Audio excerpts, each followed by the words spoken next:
Good evening all. അങ്ങനെ ഓണമൊക്കെ കഴിഞ്ഞു, എല്ലാവരും ഉഷാറായിട്ട് ആഘോഷിച്ചു എന്ന് വിചാരിക്കുന്നു. ഞാനും അതിൻ്റെയൊക്കെ തിരക്കിലായിപ്പോയി. അതുകൊണ്ടാണ് ബി മിസ് ചെയ്തു. കാണാൻ മിസ് ചെയ്തില്ല, പക്ഷേ ലൈവ് മിസ് ചെയ്തു. അവിടെ ഇവിടെയൊക്കെ ചെറുതായിട്ട് കണ്ടതേ ഉള്ളൂ. എപ്പിസോഡ് കുത്തിയിരുന്ന് എന്തായാലും കാണണമെന്ന് തോന്നിയിട്ട് കണ്ടിട്ടുണ്ടായിരുന്നു. പറഞ്ഞിട്ടൊരു പഴങ്കഥയായി എന്നറിയാം. എന്നാലും ജസ്റ്റ് ചെറുതായിട്ട് എൻ്റെ കാര്യങ്ങളും കൂടെ എനിക്കൊന്ന് പറയണമെന്ന് തോന്നി. ഇനി നമ്മൾ പ്രൊമോ കണ്ടതുപോലെ തന്നെ ഒട്ടും നിരാശപ്പെടുത്താത്തൊരു എപ്പിസോഡ് തന്നെയായിരുന്നു. പൊതുവേ ഇതുപോലുള്ള പ്രൊമോ വന്നു കഴിഞ്ഞിട്ടുണ്ടെങ്കിൽ ഇത്രയൊരു ഇമ്പാക്റ്റ് ഉണ്ടാവാറില്ല.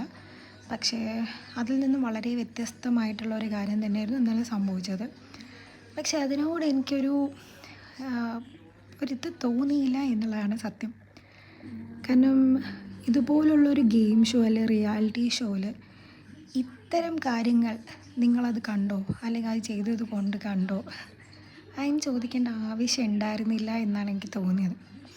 കാരണം ഒരു റിയാലിറ്റി ഷോയിലും ഇങ്ങനെ ഒരു സംഭവം നടന്നു കഴിഞ്ഞാൽ, കൂടുതലും നമ്മുടെ നാട്ടിൽ നടന്നു കഴിഞ്ഞിട്ടുണ്ടെങ്കിൽ അവരത് ക്യാമറയിലെടുത്ത് കാണിക്കാൻ നിൽക്കില്ല. പിന്നെ അങ്ങനെ ചെയ്തിട്ടുണ്ടെങ്കിൽ പോലും അത് അവരുടെ ഇഷ്ടമാണ്. അവർ ഗ്രോണപ്പായിട്ടുള്ള ആൾക്കാരാണ്, പ്രോഗ്രസീവായിട്ട് ചിന്തിക്കുന്ന ആൾക്കാരാണ് ഇപ്പോൾ എല്ലാവരും. അപ്പോൾ പിന്നെ ഇങ്ങനെ ഒരു പ്രഹസനം അവിടെ വേണ്ടായിരുന്നു എന്ന് മാത്രമാണ് എനിക്കത് എപ്പിസോഡ് കണ്ടപ്പോൾ തോന്നിയത്. അതിനു പകരം ഇത്തരമൊരു കാര്യം സംസാരിക്കാനുള്ള ഒരു വേദിയല്ല, അല്ലെങ്കിൽ ഇത് ചർച്ച ഇങ്ങനെയല്ല ചെയ്യേണ്ടത്, ഈ രീതിയിലല്ല, ഇങ്ങനെ മീൻസ് ഈ ചർച്ച ഇവിടെ പാടില്ല എന്നുള്ളൊരു വാണിംഗ് ആയിരുന്നു കൊടുക്കേണ്ടിയിരുന്നു എന്ന് എനിക്ക് പലതവണ തോന്നിയിട്ടുണ്ടായിരുന്നു. ഈ ഒരു കാര്യം മാത്രമല്ല, പല കാര്യങ്ങളിലും ഈ പറയുന്ന കണ്ടസ്റ്റൻ്റായ അനുമോളെ തന്നെ പറയാൻ പറ്റാത്ത കാര്യങ്ങൾ പറഞ്ഞ് വിളിച്ചപ്പോഴും ചെയ്യാൻ പറ്റാത്ത കാര്യങ്ങൾ ചെയ്തപ്പോഴൊക്കെ ഇങ്ങനെ ഒരു തീരുമാനം ക്രൂയുടെ ഭാഗത്ത് നിന്ന് എടുത്തിരുന്നെങ്കിൽ ചിലപ്പോൾ കാര്യങ്ങൾ ഇത്രയും വഷളായി പോകത്തില്ലായിരുന്നു.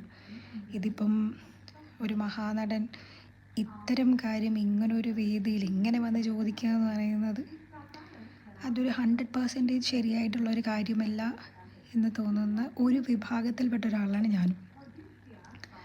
ഇതിവിടെ പറ്റില്ല. ഇങ്ങനെ ഒരു റിയാലിറ്റി ഷോയിൽ ഇങ്ങനെയുള്ള കാര്യങ്ങൾ ചർച്ച ചെയ്യാൻ വേണ്ടിയിട്ടല്ല നിങ്ങൾ വന്നിരിക്കുന്നത്. അങ്ങനെ ചർച്ച ചെയ്യുകയാണെങ്കിൽ നിങ്ങൾക്കിപ്പോൾ ഇവിടെ നിന്ന് പോവാം എന്നുള്ള രീതിയിൽ പറഞ്ഞിരുന്നെങ്കിൽ അവിടെ 100% മാർക്ക് നമുക്ക് കൊടുക്കാമായിരുന്നു. ശരിയാണ്, ജിസേലിൻ്റെ ഭാഗത്തും കുറേ ന്യായങ്ങളുണ്ട്, അനുമോളുടെ ഭാഗത്ത് തെറ്റുകളുമുണ്ട്.